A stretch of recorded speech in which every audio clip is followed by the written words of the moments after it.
Welcome, everybody. It is the early week episode of the Too High Podcast. I am Seth Galina alongside Diante Lee. Diante, what's going on? Not much, man. Just crossed over the halfway point in the NFL season. I'm coming down to about the end of my coaching season. So all of these things are kind of happening at the same time. So it's been a bit of a whirlwind. So I'm glad that this Monday I have actually slept for longer than 4.5 hours. There should be a little bit more life in my voice today. Are you guys in the, you told me this, so I feel like an asshole for getting this wrong. You guys are in the section semifinals or the section finals? Section semifinals, yes. And have you played this team before? I have not. We have common opponents. We have a lot of common opponents, but we have not played this team before. So a lot of work for you this week, getting in your NFL viewing and writing, and then still trying to suppress a potent offense on the other side of the field. Let's start with some college stuff. And UW, University of Washington, just fired their head coach, Jimmy Lake. It's an interesting situation because they were like okay last year, short season, and who knows what would have happened if they would have played like all their games. But they, if I remember correctly, they were supposed to play in the Pac-12 championship game, and then they had a COVID outbreak last year, and they didn't let them play in the game. Mm-hmm. So there's a team that could have been Pac-12 champions last year, again, albeit in a very short season. And already 11 total games, I think, into his tenure as head coach, Jimmy Lake is out. Is there anything that stands out for you about this, where this program is, Jimmy Lake, and everything that's happened at UW? I mean, it's really just been like falling off the cliff as quickly as it did. Like last year, obviously, you kind of chalk that up to just the COVID scene being what it is, because there are a lot of specifically Pac-12 schools that had a hard time with being able to complete their seasons. A lot of teams ended up dropping a bunch of games. Obviously, you kind of detailed what happened with the conference championship game. So I didn't really think much of it, when that happened, especially because all of the press that happened around Chris Peterson resigning and them naming Jimmy Lake the head coach, it seemed like, okay, everybody at the University of Washington seems to be in accord that this is the dude, not just the next coach, but he is going to be the guy to help them make the next step. So to see not only the fact that they were losing, but some of the ways in which they were losing, I did not expect it to look incompetent. It'd be one thing if it was maybe, we talked about Boise State, and they've been a little bit up and down, but I think that that's a little bit more natural year one coaching things versus what I was seeing at Washington, which is okay, this team is definitely a lot more talented than the results that they're putting up right now. And I guess that, you have an incident where you put your hands on a player on national television, and then you go out and you lose to a team you're not supposed to lose to right after that, and that will get you sent on your way. Yeah, I mean, that happens. It feels like it happens quite a bit. I just read a really good article in The Athletic by, let me go get this guy's name, Christian Capel, I believe, detailing the end of this tenure here in Washington. And I think one of the things that stands out to me was he kind of, from the beginning, wanted to put his own guys there in important spots and got rid of some other guys from the Peterson group. And I think that's really interesting because on the one hand, you want to put together a staff that you like. I mean, really, because this is your job and this is your, and when it comes to football, the interaction and networking, within a staff, it has to be A+. It does, period. You got to be able to talk to the people and do all that stuff. So on the one hand, I think, you want to go and get people that you like, people that you can communicate with, and so on and so forth. But it can't be at the expense of good people, good football coaches. And I think that's always the issue, kind of the give and take that you have to figure out, where it's he apparently didn't I think the offensive coordinator was Bush Hamdan under Chris Peterson, and he didn't like him because, and I'm not, this is not a direct quote, but from the article, it seems like he didn't like him because he was quote unquote soft. But it's dude, then you're making your own bed, and then he eventually had to lay in it because, well, he brought in a guy. First of all, he apparently tried to bring in Kellen Moore to run the offense. Kellen Moore is not coming to UW to run the offense, dude. Sorry. So already there's there was issues like that, bringing in people that you think are good, that you like to hang out with, I guess, and they're just not paying dividends with the actual football work that they're doing there, I guess. I think that, the way that you're detailing it is like a very classic case of a first time head coach not knowing what he doesn't know. Um, and I think that the split zone duo guys kind of made that point as well. And they're obviously a lot more plugged into the insider stuff than we are. But if you look at like the idea of going out and letting go of an offensive coordinator that by all accounts had been working, everything that they were doing on offense was working. They got Jake Browning to the playoffs, for God's sake. I don't think there was ever anything wrong with the offense, but to have those kind of personality differences and then go out and hire a guy that already kind of had a spotty track record in terms of his performance, and I trying to think sell so. That's fan the base. offensive coordinator, John Donovan, who was with Right, Penn State and Tennessee. I think some other places, the Jacksonville Jaguars. Yeah. right. Like, and that is not a name that comes in with the kind of cachet to make you think like, okay, we're about to take off. We're going to a different place offensively from here. And that was obviously evidenced by some of the results this season. It's not that he's a bad defensive coach now. Like, I think he can still turn around and be a high level defensive coordinator if that's what he chooses to do. But I do think that it's fair to say that the head coaching job was too big for him, at least in year one, at a place like Washington. Some of the quotes that we got out of there about like the recruiting and Yeah. then what happened with that incident on the field and then going out and losing right the week after that to a team that you're more talented than. You got to let a guy go under those circumstances, especially when you're looking at the layout of the rest of the conference. Like, it seems pretty clear if you're looking at a lot of the other Pac-12 schools that the bottom can fall out really quickly. And if you're Washington, you've already been one of the previous powerful programs that has dropped off, like with Ty Willingham, and it took them a while to kind of get that back together. Even Sark really was kind of like a 500 guy there, and you were just a playoff team not that long ago. So I do agree with, as much as I hate to say it for Jimmy Lake, like I think it was the right move to go ahead and shuffle him out and try to get in a new era of Washington football. Yeah, and it seems to always go back to the same thing, which is the CEO coach versus the X's and O's coach. Because it feels like Jimmy. I mean, I've always loved watching his defenses there. So like I'm into. It clearly knows what he's doing. They've clearly developed great DBs there, and he's running the DBs room for years there. So like clearly he knows what he's doing on the field and stuff like that. But I do think you're just, it's a lot. This position, head coach at a P5, and especially a program like UW, it is so much more than it's just keeping people together and doing so much administrative work. And it's tough. It's tough for a lot of guys to get into that role and then try and do things their own way when all they know is cover three. And I'm not, you know what I mean? Like I'm demeaning Jimmy too much here, but like, to a certain degree, it's like all I know is cover three and cover one and stick routes and stuff like that. And it's tough. Right. Like I don't want to be a head coach anywhere in my life ever. Like that, Exactly. No one, like that's such a different job than anything else. And I give credit to all the guys who like are head coaches and play callers, whether it's offense or defense or even. I don't know how teams. those people do that. I No really clue. don't. The longer I spend in the coaching industry, I don't understand how people do that. I don't understand how people want both of those roles. It's not a good time. It's hard enough just trying to do one of those things really, really well. To add in all of the other stuff, in terms of relationship building, and then multiply that by however many hundred when you're talking about being at the college level for a university as prestigious as the University of Washington, you are like, and I was explaining this in our group chat, right? Like, you are the marketing arm of a university at that point. Once you become, a college head coach, you're the most public facing member of a university, unless you've got, some killer engineering program that everybody knows about across the country. There's not really going to be a big draw outside of your area for kids to want to go to your university, right? Like, a lot of people coming out of high school look at a lot of colleges as all the same. So that football program, what you do with your athletics department, goes a long way for exposure.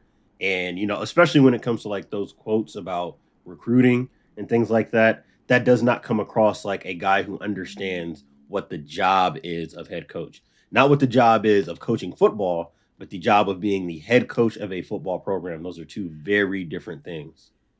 Yeah, so like they brought in a lot of transfers, using the transfer portal. I think we're all on board with how the transfer portal it being open and all that stuff. Problem is you're Washington. Like you got to go and get kids. You got to go get youngsters to come into high schoolers to come into your program. Michigan State had fallen on hard times, and I think what Mel Tucker did there, bringing in transfers, I think that's good. But if at UW where you should be competing for certainly the division, with Oregon, and if not the conference, you're not and then again, like you said, they were in the playoffs not like 6 years ago, like 2015. So like clearly you want to be a national program. It starts with recruiting young kids, high school kids. Absolutely. So I think just it didn't fit right, and like you said, you can maybe have the time to fix it, but the incident that happened on the sideline against Oregon, where he put his hands on a player, I'm going to get into that, but that's just ridiculous. Yeah. I've coached football. I've coached a lot of fucking football games in my life. Never put my hands on a player violently. Like, I'm sorry. Okay. So anyways, so that, and then just from, again, reading this article on The Athletic, it just felt like there was an abrasiveness to his character. Yes. So once you start losing games, people already think you're a piece of shit. Yep. It's not going to last long. They're not going to give you that rope to fix it.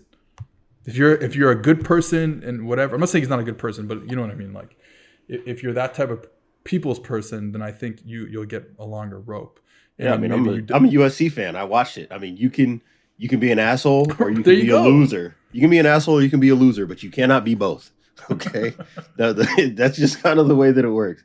People will put up with the lovable loser for a long while if he makes everybody feel good. If you're losing and you're a jerk, man, there's no chance for you. And again, I just can't stress enough how quickly this all happened. It did not have to go this way.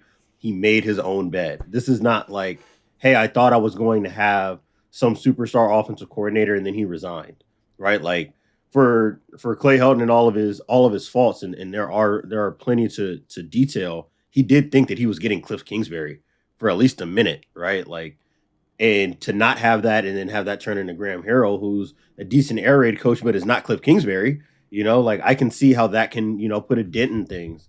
So, and that's not to say that their situations is a one-to-one comparison, because obviously Helton had a lot of tenure in his time as a head coach to work out some of the issues that ended up getting him released. But yeah, I mean, the last thing I want to say about that is, like, for all the coaches out there, not that they're listening, but you might want to be careful what you aspire to be.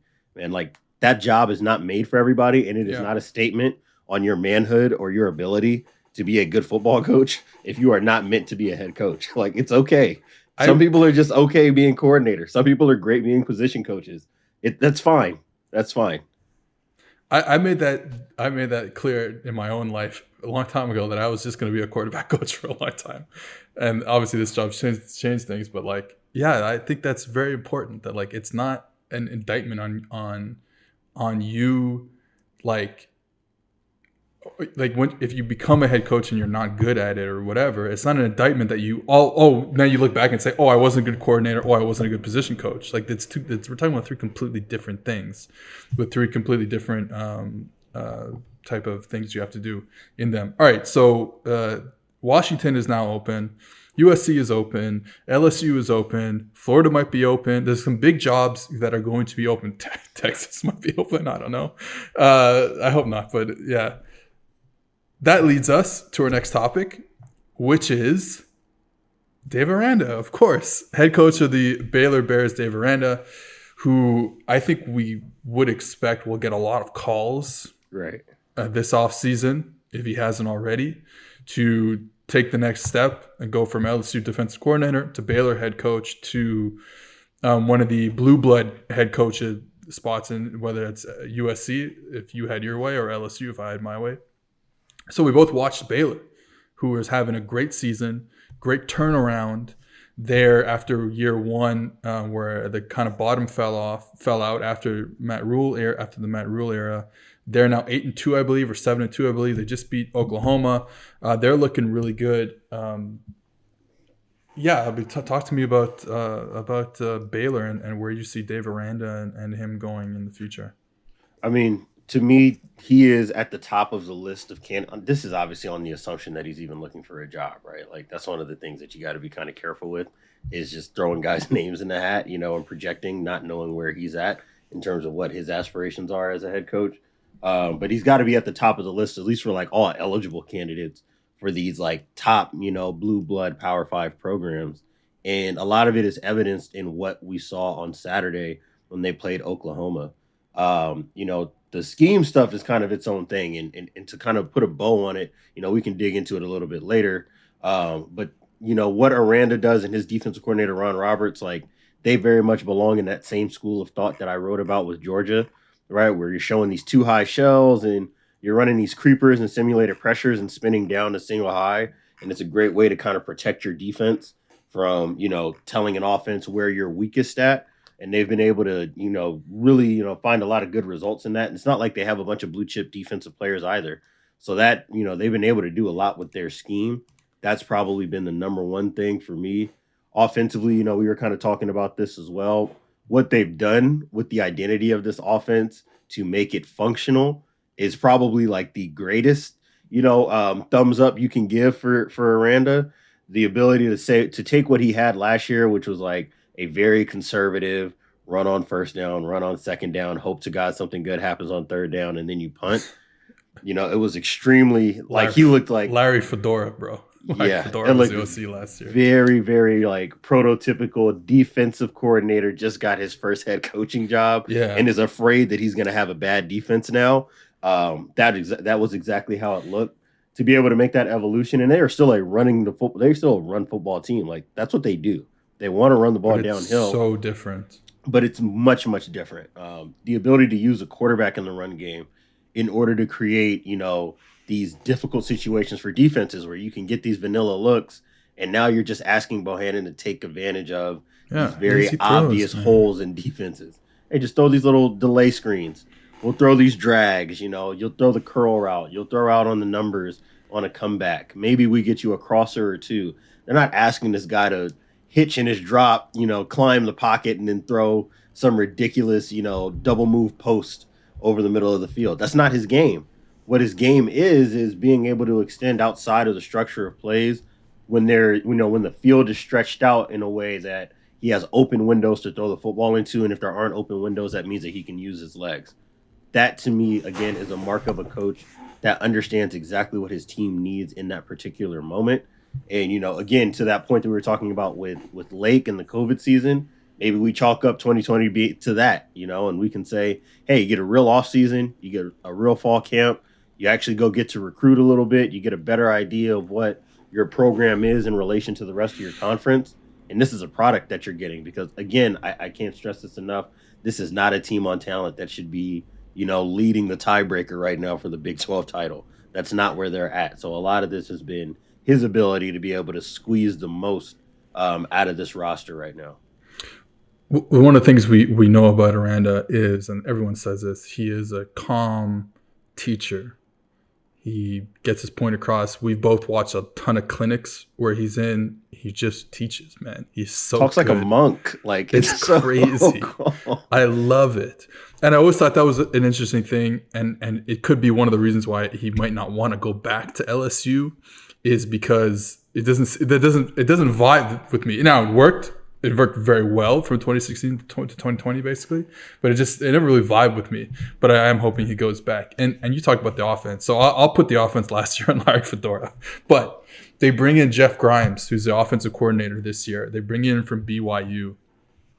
And honestly, this is kind of why I was so wary about Zach Wilson getting picked number 2 overall, because when I watched that offense, I saw an offense that was giving the quarterback a lot of easy throws. Lot, and they're continuing to do that. And their running game is really interesting. They are outside zone, 90. It feels like 90% of the time, but they give you so much different, window dressing. Like you said, they can run their quarterback and use them on zone reads and get 2 blockers in front. I saw that a couple of times using the jet and a split action to get 2 blockers, like on a not a split action, like that arc action from the backside. And then they're running the ball really well. I think Grimes, his background as an offensive line coach, has helped both spots, both BYU last year create a fantastic offensive line, and it's helped Baylor again create a fantastic offensive line, which is really the heart of this offense, that it's been really, really good. And he gives the quarterback easy throws. They run the same stuff that they were running at BYU last year, mesh, like you said, the crossing route. They run 9-8-9. That's it. They run some stick. That's it. That's They it. don't do a lot, but they're giving you tight ends. They're giving you a lot of different looks, giving you a lot of different motion. They're jetting people across all the time. You're getting some orbit. You're running some speed option. You're doing all sorts of different things within this like little, conceptually, it's not a long list of things that they do when you break it down, but they're making it seem like they're doing so much more, and they're getting so much value out of it. And that hire, because if they're like, we both think Aranda is a good coach, no matter what would have happened at Baylor this season. We both think Aranda is a good coach, and we both think Ron Roberts, his defensive coordinator, is a good coach. Right. But like him, they're not 7-2 without the offense. Mm-hmm. And even if the defense is good, and they're 4-3, if they're 3-4 or whatever. Sorry, I can't count. If they're like if they're like below 500, even though if the defense is good, he's not getting all these looks. So bringing in Jeff Grimes, who's changed his offensive style around from when it was when, for example, he was the LSU run game coordinator back in the day. Like, it's so different, and it just makes things so much easier on the quarterback. And this is all we keep talking about. Like, what are the offenses that make things easy on the quarterback? And then, of course, that reminds me of LSU, who I watched time and time again make things really hard on their quarterback. Like, no one likes Max Johnson, like, because he's not putting up the numbers. Well, you know who would put up the numbers in that system? Joe Burrow, and that's it. End of discussion. That's it. Yeah, that's it. The only one. They go. There was this clip from Nick Saban after the LSU Alabama game, where he goes and does this like breakdown of a play on like Monday afternoons and stuff, and he's talking about how, hey, when LSU's in this formation, this trip's open with the tight end at number 3. It's not really a tight end, it's Besh, who's like a receiver tight end, whatever. Well, they throw the fucking football, and it's like, yeah, everyone knows what LSU's doing. Like, it doesn't, like, they can't run football, and when they throw it, they have a hard time, because you're asking your quarterback to do exactly what you just detailed, which is like, take a 3-step drop and read this and read that player and then read that player, blah, blah, blah. And it's really hard. And I would like to see an offense like Jeff Grimes come to LSU, because I think it's modern, pistol, outside zone, like I said, 9-8-9, big LSU play in 2019. And then just kind of make it easier on the quarterback, so they don't have to be in this air raid. I mean, the LSU is basically running the air raid for the past 3 seasons. Well, as we always say, what does the air raid need? It needs a top elite tier quarterback. Max Johnson, I think, is going to be good, but he's not there yet. So let's go. Let's bring in this. Stop with this shit. Like, I'm sorry, let's fucking stop with this shit. Big agree. And it's funny because your team, USC, same shit. It's the exact same thing. Exactly. Like, let's put in, and then I think Slow is obviously better than Max Johnson, but like, let's put in an offense that can help whoever the next quarterback is at USC. It's not going to be someone as good as Slovis, most likely. So let's, at least early on, let's help him. Let's help. Yeah, let's do it. All right, we are of course brought to you by PFF, and right now on PFF.com you can get 25% off any PFF subscription if you use code TWOHIGH, TWOHIGH, for, again, like I said, 25% off any subscription. Grades and data are live for every single player who logged the snap last week. Go check out the highest graded players from week 11. What can you get with PFF subscription? All of PFF's locked article content, PFF's NFL and college football betting dashboards are grade powered projections, cover probabilities, and betting values. 0 to 100 grades of every single player, including the top rookies on every team. Player prop tool, which shows positive and negative value for every NFL prop, and much, much more. Support the pod and use promo code TOOHIGH for 25% off any subscription. All right, let's move on to the NFL. So there's three big things we want to take maybe 4 big things we want to take a look at this week, and it starts, of course, how can it not, with the Chiefs offense versus the Las Vegas Raiders defense. The Chiefs get back on track. because Gus Bradley decides he's going to be Gus Bradley. And guess what? It ain't work. So that's it. I don't know how else to put it. Gus Bradley said, I'm going to do what Gus Bradley does, even though that is in stark contrast to everything that every team had shown me on film against the Chiefs this season. And they got toasted, absolutely toasted. So are the Chiefs back? I don't even know. Because I was going to say, it's almost the wrong question to ask. Like, I don't know, because no, I don't think anybody in their right mind will look at the Raiders what the Raiders defense did and say, hey, let's do that too. Maybe we'll be better at that. And to me, I think the funniest thing was you can see the thought process behind what Bradley's doing, right? I'm a cover 3 guy. That's what I am. That's who I am. I rush 4. We drop 7. We play middle of field close. Everybody's running quarters. I'm not a quarters guy, but it looks like it's working. So here's what I'll do. I'll stay in cover 3, but we'll make it a buzz rotation, meaning the safety is dropping down into the box basically from depth, because that's the closest I can get in cover 3 to running quarters. And my thing is, like, if you look at how often they ran it, I just kept watching and saying, you should probably have just run quarters. Hey, that's a good idea, using the safety as a run support player on the inside. How about you just run quarters instead? You want to drop out your outside backer or your end into the flat, outside the tight end, and drop your safety in? That's cool. You can do that in quarters, you know? Like, there are, you know, and it's not necessarily to kick his back in for not being a quarters guy when you're a middle of field close guy. You are who you are at the end of the day. My thing is, like, if you're playing against a team like this, and the Chiefs the Chiefs specifically do something on offense that requires you to move your typical approach. If there's ever a week to break out, something that you may not be the most comfortable with for the sake of being good on defense, this is the time to do it. I'm not asking, Gus Bradley to become a quarters guy when you're playing against the Vikings. That would be crazy, right? Like, that wouldn't make much sense. You probably want to be in cover 3 against a team like that. But, when we were doing our prep for Sunday Night Football, like, one of the last things I said was, for all the struggles that the Chiefs have had this year, they're probably going to boat race the Raiders because they're going to give them the exact look that this offense is made to just embarrass. And that's exactly what happened. And, I think that the Raiders kind of got off easy because this could have very easily have been a 55-point showing for the Chiefs. They didn't cover Kelsey one bit in the game. At all. And Mahomes bypassed some Kelsey targets to try and hit some bigger plays that they missed on because he was open the whole game. So, they played cover 3. For the most part, they played it, like you said, with Jonathan Abram, that weak safety in the box, just already standing there.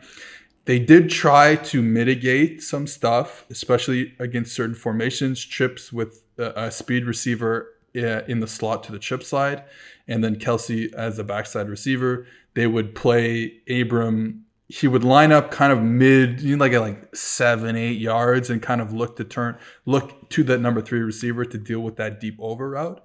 But at the end of the day, you're still playing cover 3 from it's kind of, but like I said, it's kind of between being a box safety and being like a deep safety. So you still have their issues there. It means you got a lot of outside vertical shots. And again, this is where it was close. Like Patrick Mahomes could have hit a couple because you didn't have any. You had no ability to double team down the field on the outside, which you can in any type of too high coverage, quarters or whatever. So it was just like, I don't know what else to say. I will say, like, silver lining wise, like, I will say this: if the goal going into it was saying we are going to take away that over route by any means necessary, they basically accomplished that. They dropped a couple picks, a couple opportunities to get turnovers from Mahomes trying to force those over routes. Like Littleton and Abram, I thought did a really good job of recognizing it and wheeling out to get underneath. With that deep safety over the top, like, that's great. But the issue is you're just draining out all of your underneath coverage when you do that. So to your point, Kelsey's going to be open all day in those scenarios.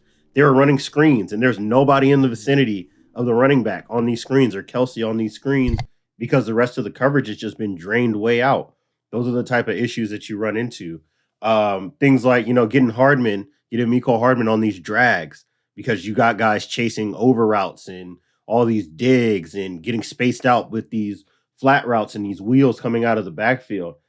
This is like fresh out of the playbook we've been talking. I thought that we like solved what you need to do against these types of concepts, which is to force teams to have to, check the ball down by layering your defense differently. So you're not just either draining out the coverage to take care of the overs or giving up the overs because you're playing too hard on the underneath stuff. These are the kind of issues that teams have been running into with cover three against a team like the Chiefs for the last 3-4 seasons. I was just shocked that there really wasn't anything else in the bag for them. That's really kind of what I was blown away by. Oh yeah, this is all they did. This was Gus Bradley, and again, it's like I understand that you are who you are type of scenario, but like you said, the first thing is you are playing against a special offense that has needed teams to do special things to defeat them, and like every other team, it's not like every other team they faced who's been really good against them is this quarters team, blah blah blah. Like every team is diverging from what they do to stop the Chiefs specifically, and you did not do that much. Like I said, there was some interesting stuff they did to some formations, but you did not do that much or enough to really stop them. And the Chiefs had been negative at least negative 0.1 EPA per play for the last 3 games, and then they come out and it's plus 0.63. Plus 0.36 EPA per play this week. Like I'm shocked, and like Gus Bradley has a history of this. Our friend Steven Ruiz from The Ringer talked about the game where they played when he was the Chargers defensive coordinator, and they played cover 3 every fucking snap against Tom Brady in New England, and it got shredded. They just got shredded. Of course it did. Of course it did. This is who he is. This is who he is. He just wants to be this coach all the time, and it's interesting because I think, like, having some fresh ideas in that building, because the Raiders have been horrible on defense for years, putting these fresh ideas, he's obviously like a well-rounded head coach, like a football coach. Like he understands schemes and stuff like that, and it's pushed him to the middle of the pack defensively. They were about league average going into the Raiders game, because like the scheme can get you there, but it's like, okay, but what are you going to do versus the top teams? And he proved again that he's not willing to do enough. I mean, what did we talk about going into the Super Bowl last year, right? Like, okay, this is who we know that Todd Bowles is. Okay, but when they played the Chiefs the first time, they tried something a little different. Yeah. And when they tried the different stuff, it worked. When they tried the cover 1 and cover 3 stuff, it got blown up. So what does Bowles do? He takes that information and says, I'm only going to do the stuff that worked. Period. That's it. If you want, especially to me, if you're Gus Bradley, and what you are, not only what you are in coverage is cover 3 stuff, but you basically only ever want to rush 4. You got to find a way to help those 4 get home. And playing cover 3 ain't going to get it done. No, because like Mahomes can throw more in rhythm that way. Exactly. I know where all the holes are. All of our concepts are run for the holes. So one of the things that we've seen with the Chiefs is one of their issues, one of many, but one of their issues when they've played against teams who want to live in a too high world, whatever coverage they want to play out of it, even if it's cover 3, but from a too high perspective where they spin the safety late and it ends up just being like basically a quarters call. Their teams are getting home because Mahomes is holding onto the ball for that extra half second and the tackles aren't doing a good enough job. And you have a good defensive line. They've been playing really good. Obviously, Max Crosby's, everyone's talking about Crosby. He's been really good. So, like, it's just a weird thing for them to just sit there and say, hey, we're just going to get beat. That's what they did. They never changed. They started the game. I know there's some people on Twitter I saw saying, like, well, he started in cover 2, but no, he didn't. No, he didn't. No, he didn't. Sorry, guys. No, he didn't. It might look like too high, but he was rotating. Yeah. Sorry. And he gave away, I said this on Twitter, he gave away that by choice, he gave away that X slant on the RPO, X glance route on the RPO to Tyreek Hill in the third quarter for a big play, because you're going to put Jonathan Abrams already in the box. He's a run first player. He's going to see the action. He's going to see whatever concept they're running, some sort of counter, I think. Well, he's going to fit the run, and you're going to throw that X glance every time. And there was times when Mahomes should have thrown it too. That's what we're talking about. Like, this is a 50-point outing. They left a lot on the board, man. Yeah. So like, I just think it's crazy that you couldn't. You're you're an NFL head coach. An NFL coordinator. Like, you better have this type of stuff up your sleeve especially when you're playing against a team that has absolutely dominated this coverage and has kind of dominated you as a coordinator. You specifically have a lot of tape of this not working against this specific opponent. I have seen, there's some great teach tape on beating cover 3 from Andy Reid, Patrick Mahomes, Eric Bieniemy, and the Chiefs against the Chargers over the. Yeah, I was gonna say you can get all the teaching tape on how to attack cover 3 by just watching Andy Reid coach against Gus Bradley. So for him to just keep doing it, I thought it's not fair. It's not fair to the team. It's not fair to the players. And I was just shocked that we said this last week. I was like, oh my God, this is such a great opportunity to see, what is a coach going to do when they're doing this the whole time, but they've seen tape. And the tape says, hey, they're having trouble. Another thing, we talked about this last week. What is Kelsey having trouble with? Press. Yep. He's getting bodied on the line of scrimmage. They're not having enough time for him to break off routes. Dude, I swear they didn't press him one time last night. Like, oh my God, they're just playing off again. None of it makes sense, bro. None of it makes sense. You can't make it make sense, honestly. No, I couldn't believe what they were doing. All right. The Too High podcast is also sponsored by Manscaped, who just launched new products, including their all-new Ultra Premium Body Wash and 2-in-1 shampoo and conditioner. It's time to give yourself or someone who needs it the gift of beautiful skin, hair, and balls this holiday season. Go to manscaped.com and use promo code PFF for 20% off and free shipping. So just for the listeners of the podcast, if you go rate and review the podcast, leave your email, we will choose winners at the end of the week for multiple Performance Package 4.0 giveaways. Inside the Performance Package 4.0, you'll find the Signature Lawnmower 4.0.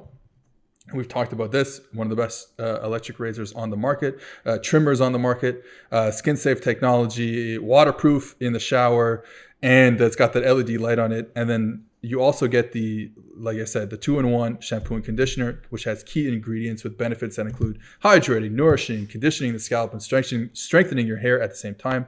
So it is the season to load up on Manscaped products. So get yourself, your dad, your brother, your mom, your sister, doesn't matter, and all your friends the best gift of all, the Manscaped Performance 4.0 package. So again, go rate and review the Too High podcast, and we'll put your name in for the draw. And then get 20% off and free shipping with promo code PFF at manscaped.com. That's 20% off with free shipping at manscaped.com. Clean up your nuts and make Santa proud this year. God damn it. Okay. I didn't know where that was heading. Okay. All right. Another big game was the Patriots absolutely clobbering the Browns.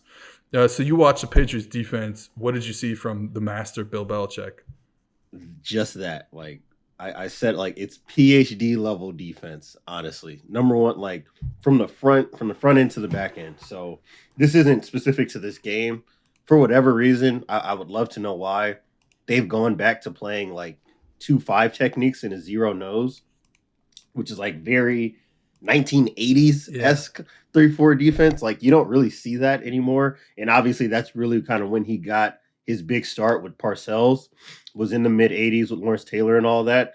And what they're trying to do is hide the way that they're stunting the front. They're just running the under, basically. Basically what you're trying to do is guarantee one-on-ones, right? That's one thing that we talk about all the time with spread teams. If you want to run zone from the spread and, you have no tight end, no second back, you're guaranteeing one-on-one blocks. Well, if teams get bigger, you get those double teams. But if it's 5-0-5, so you have two guys outside the tackle and one over the center, the guards can't go out and double those 5 techniques, right? That's not necessarily in the double team count. So if you slant, you have a better opportunity to get guys taking away those bubbles and not being moved. So that was number one. Um, and then you have to have backers, obviously, that can go crush pullers against a team like Cleveland. And they have two guys who crush pullers every snap, every snap, every snap, every snap. Like Juwan Bentley is probably, one of the most impressive guys in the NFL. We talk about it at the college level with Nakobe Dean, right? Guys who see pullers, see lead blockers, and turn into missiles. And he was able to take away a lot of that. And it's funny, you can kind of see part of this is the flow of the game, right? Because they were chasing so much early. But even in the first half, you can kind of see from the first quarter to the second quarter, Stefanski saying, yeah, we're not going to win this physical battle in between the tackles. We should probably get into like 11 personnel, and then we'll run bunches and see if we can get guys out of the way with that. Because all the 12 and 13 personnel stuff and the 21 and 22 personnel stuff just wasn't working for him. And then the last thing, and this is what really gave Baker a hard time, was all the cover two that they were showing. So whether it was empty, whether they were in regular old 11 personnel, 4 open, they ran a lot of cover two and getting depth. And a lot of that is because they knew that Baker really only wanted to throw the ball short of the sticks. That was kind of the goal, and they wanted to be able to get guys. If you're playing a team like the Browns, who runs a lot of stuff at a heavy personnel, man's probably not going to be much in the playbook, right? Because you don't want to be in man against a team that runs power and gets all these tight splits. But you are going to want coverages that allow you to be tight in those underneath windows. So the best thing you can do, you play cover 3 when you think you're getting the run, and then you play something like cover 2 when you think you're getting the pass. And now you're changing the picture for the quarterback, and you're playing tight to those underneath routes. And you also have that middle hole guy who you can assign those crossers and things like that. And it forces a quarterback to have to take those downfield shots. And Baker just couldn't hit any of them. And he had some poor throws downfield. Like, it's not only that he missed, he had some really poor throws down the field as well. And I think a lot of that can be attributed to him not knowing, okay, is this safety about to roll to the half? Is he rolling down to like the hook drop? So just like how we were talking about with the Raiders, a guy dropping inside in cover 3. Is he going to drop to the flats in cover 3? Like, what is this man? What exactly am I seeing? And because of that, the longer they were holding the ball, you got to see guys like Judon, you got to see Dietrich Weiss really crush the pocket around him. And now you really can't push the ball downfield under those circumstances. So it was really like from every level of the defense, they put on a clinic on how you take away what an offense wants to do best. Yeah, the cover 2 stuff was really interesting because I don't think we have a lot of snaps of them playing cover 2 this year. They have their as man as the Patriots have ever been this year, to tell you the truth. Right. So them coming out of it for this game was interesting. Like you said, you don't want to be a man team against an offense like this because you don't want eyes not on the ball.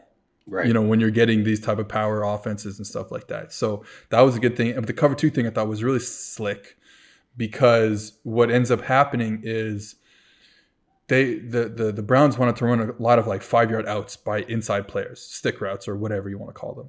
And what ends up happening is if you're in cover 3, now you do have a lot of underneath defenders, but with the corners being deep players, the weak, like the player that's inside the corner, whoever that is, whether it's a linebacker or a safety or another nickel or whatever, he has to widen out to replace the corner's flat responsibility. Let's say he's a flat player, right? When the corner is low in cover 2, now that weak hooked player, who's like the next inside player, he can sit on any type of 5-yard route because he knows he's got his buddy out there who can play anything that goes out to him. Yep. And that's all they want to run. Help over the top and help outside and help over the top. So you can really sit hard on the inside. So now Baker's holding onto the football, they don't get it. And then obviously the interception is on a cover 2 type of play where the weak hook, now it's a great play. It is a great play, great coverage. And I think I understood where Baker was going with the football, and it's tough. Like in hindsight, you look at it and say, he should have thrown the outside vertical route because that's where the hole is going to be, but it's tough to see it because they did trick him a bit. And that weak hook player, so this is more of like an 8-yard out by the slot. And usually if you're in cover two, that weak hook player, once that player runs the out, he's going to fall off of it. But like we said, they were sticking to that route pretty hard. And I don't remember who even got the pick, to tell you the truth, but whoever it was. I don't remember either. I think it was. It wasn't Jackson. It was one of their safeties. Yeah, it was Phillips or something maybe. Who's a fucking good player, by the way. And so like he sticks on that out route. So Baker is thinking, okay, that player's going to fall off, and even if it's cover two, I can fit that ball in that window before the corner gets over. And that's all pre-snap presentation too, right? Yes. In the NFL, you don't really see pressed corners in a zone 2 look because you're undressing the whole sideline, basically. You're asking your safety to cover everything from 8 yards deep to 44 yards deep, right? Like it's a little too much. So what you'll see is a lot of soft coverage when teams are playing cover 2, which is why it's a specialty coverage in the league, right? Like if you're going to play off, you're going to have inside leverage with your overhangs. You're probably trying to drop to the sticks, or, it's something like very particular, like when we were talking about the Bills earlier this year, where they want to hit those crossers and everything that's in breaking. That makes a lot of sense, right? Very particular coverage for very particular looks. What the Patriots are able to do, again, because they're so man heavy and so cover 3 heavy, you like having press corners in those situations, right? Because you're going to be one-on-one on the outside anyways. You want to make a receiver declare his release so you know what kind of route you're getting, because you're going to get a lot of information at the line of scrimmage that way. And 2, if you're showing pressing and falling off, you get that pick, and what you see in the placement of the ball is Baker saying, okay, got my look. All right, press corner, he's turning with the outside release. This guy's too hard inside. I should be able to fit this in. Holy shit, the corner just fell off. Now I got to throw the ball inside, so that way I don't get my receiver killed, and then it's an interception, right? So, again, masterful display of being able to change up looks without necessarily needing man coverage in order to be able to rob those windows underneath against the quarterback. That, again, I can't say enough about how impressed I was with how they approached this game plan for the Browns and the Patriots. You made a good point before we started recording, and I'll let you say it because I don't want to steal it from you, about the lack of outside receiver talent. And oh my God, they just happened to lose a great outside receiver. Yeah, it would be nice to have, some kind of receiver that safeties and corners actually have to drop to depth with to respect over the top. It's hard. Again, degree of difficulty. It's hard when you don't have guys on the perimeter who can win.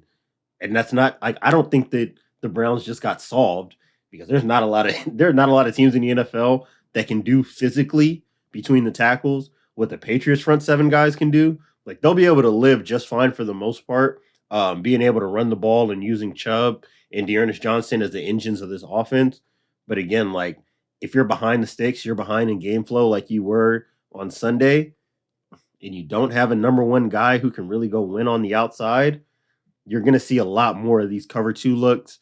You're going to see man look a lot better against this team.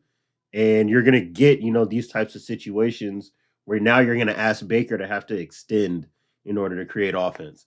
And I don't know if that's the best thing for him. Just looking up the stats right now. So the Patriots still lead the NFL in percentage of snaps that are in cover 1. And the stat, they've gone up in cover 2 after this last week, because they, like we said, they did play it a lot, but they're like 15th in percentage of cover 2 snaps. So it's not something that then I'll even just look at before this week, but it's not something that they play a lot. So it was a really good, and it just worked so perfectly with what the Browns kind of want to give you on offense. So it's pretty good. Yeah. So 16th going into the week in percentage of cover 2. So it's not a lot that they want to do. They really want to play a lot of cover 3 and cover 1 high stuff. And they did some really good rotations out of it, like you said. So just a really, really another great game plan by Bill Belichick. Let's flip over to the offensive side, because talking about being physical, this is who the Patriots are like on both sides of the ball. Yes. They're playing with fullbacks. They're running ISOs. Like, oh my God. Yeah. They're, the best way I can describe it, playing the Patriots looks like it hurts. Yeah. Like, it looks like it hurts a lot. They ran the football as good as a team has really run the football this season, I found. even without getting like gash plays where they were like, oh, getting open field and they'll go 70 or something like that. This was a grinded out type of game where they were just mashing people. Trent Brown was incredible again. He's such a good player. Jakob Johnson getting in the game, banging, defensive ends and Mike linebackers. I thought that was fantastic.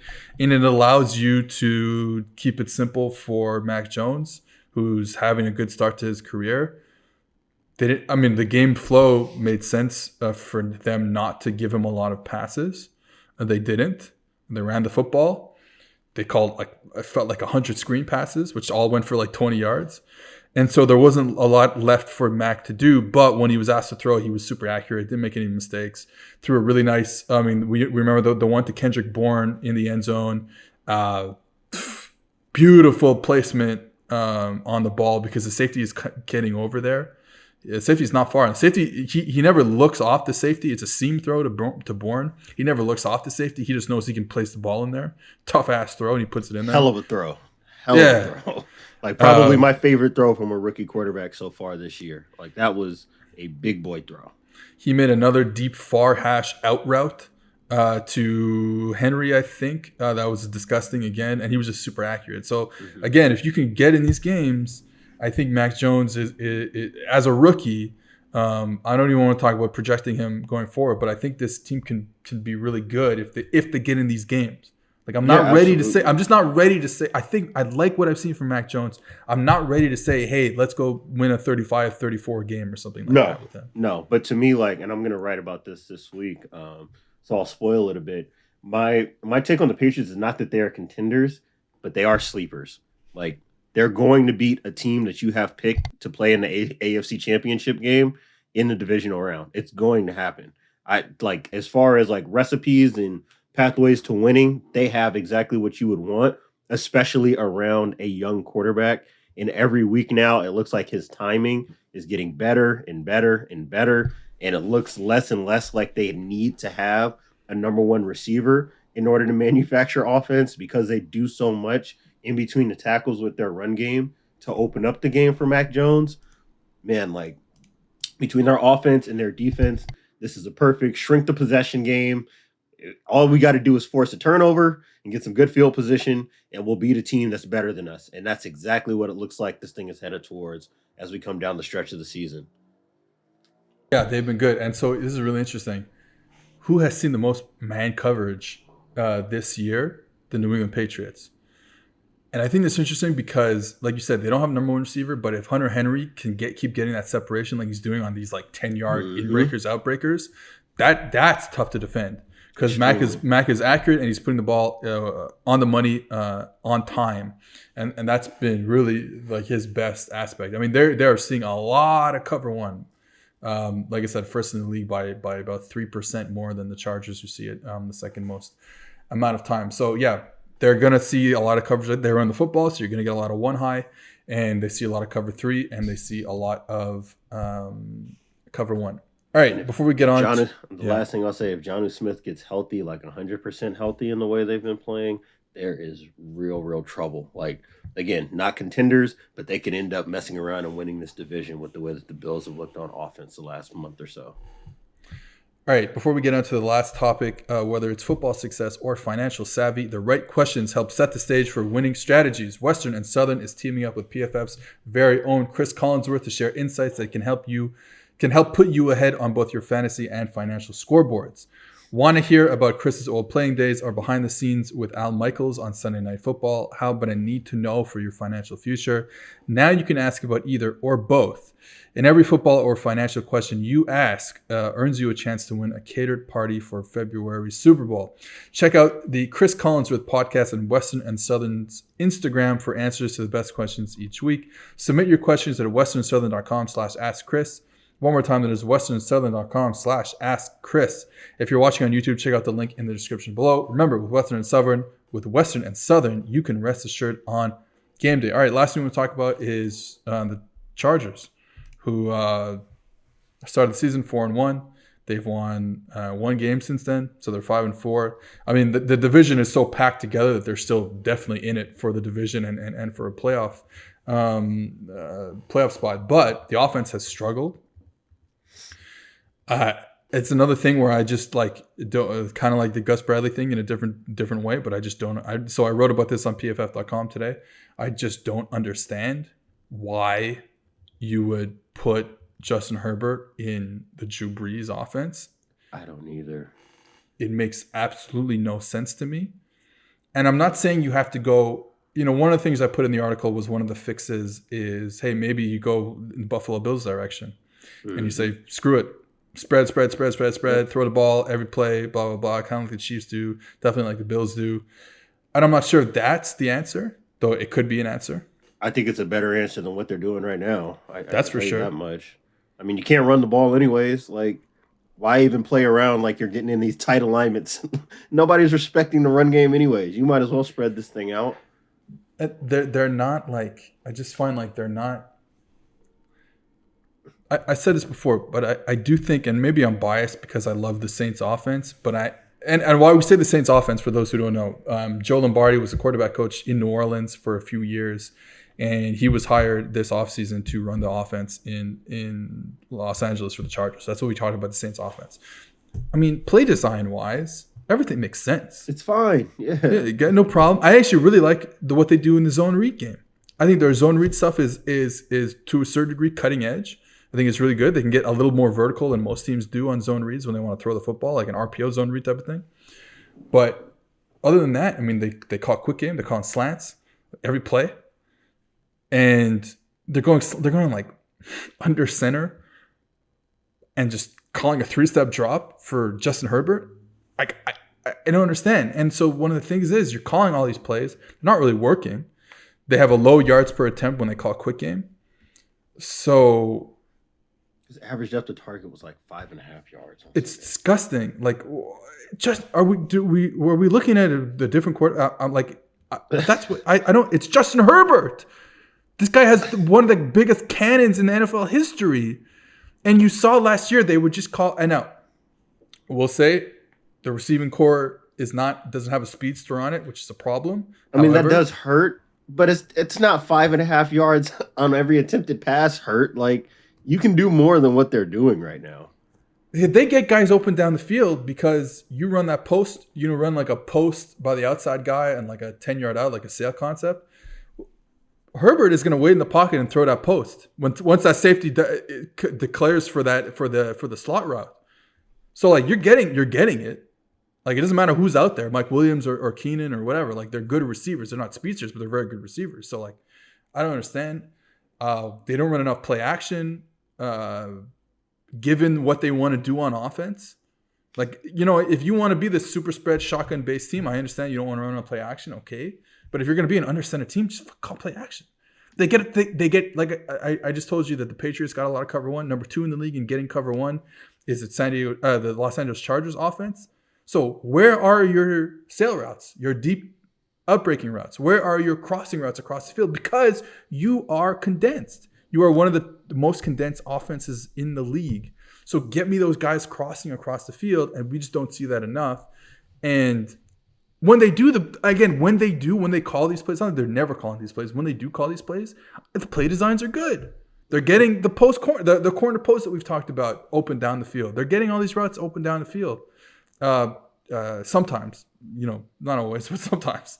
Well, here's the thing. Okay, so I'm literally looking at the table now. So on passes that are at least 20 yards down the field, 23rd in attempts. Okay, so we're already wrong if we're that low. And then you look at his adjusted completion percentage. He's top 5. He's 4th. So if you actually call the plays, not only does he have a strong enough arm to get there, we talked about this from early in the year. His ball placement this year, unbelievable, has been like top tier. Elite level. That's the reason why we were joking around about him being the best quarterback in the league, right? Like he's clearly taken another step in terms of his ability to place the football. So if he's going to make good decisions with it, and he's been productive with those throws, again, I'm not saying that he has to be Kyler Murray and be bombs away all the time. That would be ridiculous, right? Like they definitely don't have the offense for that. But you can call it more often than what you are right now. If Jalen Hurts can be top 5 in 20 plus, targets, you can get Justin Herbert into the top 5 if you really want to. Taylor Heineke is 6th. This is doable. Yeah, that's what I'm saying. Like, if you can get these guys into there, then why not Justin Herbert, who has just an incredible arm? And it's just like, and I got to give so much props to Herbert because he's making it work, quote unquote, in this type of offense where he's having to throw all these slants and he's having to read it out. And you see how many times, I mean, he threw a touchdown on it this weekend, and I see it against Washington too, where he's like, they're running like like slant flat, mirrored on the outside, and then the back, Eckler has that like over the ball check down at 3 yards. He's getting to that route. Like, he's making the right decisions, but it's like, that is a useless.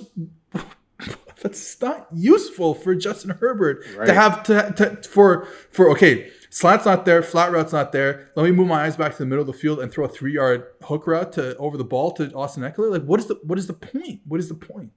Like, the biggest thing is like the idea of good offense is contextual, right? Like, in a vacuum, is that good offense? Sure. You completed the pass. You didn't turn the ball over. You found the open receiver.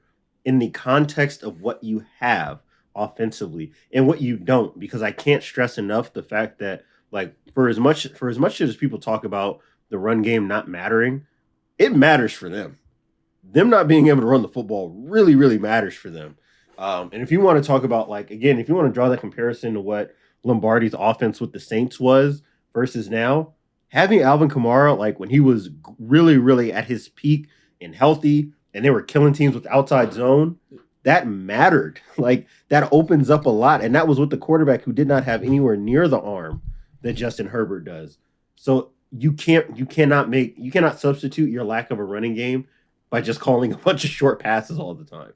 That is not an adequate substitute. And again, I'm just going to keep beating the drum on, he's productive throwing it down the field. If he was a turnover machine, if he was always being sacked, dude, that's his own thing. His turnover worthy play rate this year is like 1.7%. Like, he makes no bad decisions. He's so good. He makes no bad decisions. So I don't get it. And it's been less downfield passes the longer the season goes on. And that, to me, is the most concerning thing, is they continue to think that the way that they can solve their problems is by asking Herbert to drop his eyes lower and lower and lower. I just don't get it. And again, it's not everything they do is bad. It's just from a macro level. They run RPOs when they go in gun. They run RPOs. I love it. Give them an option. Great. I said the zone read game really good. The play designs to get people open is really good. But if everything is missing a layer. It's missing a layer. If everything is 10 yards in, you're not getting the most out of your quarterback, and it's costing them. Because, again, like you said, they're not great at running the football.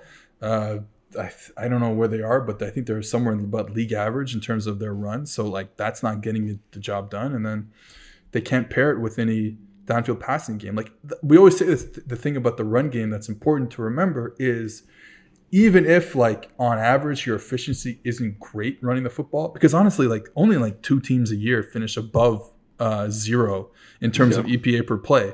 That's not the point, though. The point is, are you creating plays off of play action? Are you creating yards off of play action? Because that run game is something, is anything.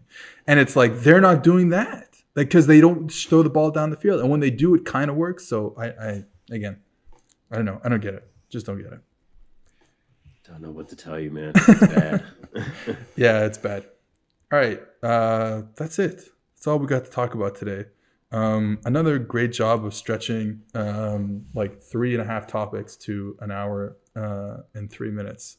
Content I congratulate both of us on a weekly basis for doing it. Someone actually asked in the comments on the YouTube last week, I think.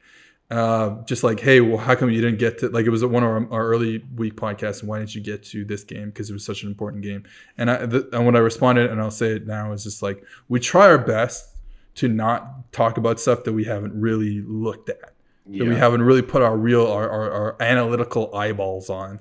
So that's kind of why, and that's why as the week goes on, we get to more film, and we can talk about that type of stuff. So yeah. What I will say is that if you would like to hear us talk about that stuff, a lot of the stuff we don't cover in the podcast, we actually get to in our writing. Like, I know for me specifically, I use the likes and dislikes basically to cover all the other stuff I saw throughout the week that doesn't fit in the format of the podcast. So if you guys want to buy a PFF subscription, you can see all of that. That's another idea And too. you get 25% off if you use 2 high promo codes. So there you go. Bada All right. bing. That's enough for us. And we will see you later this week.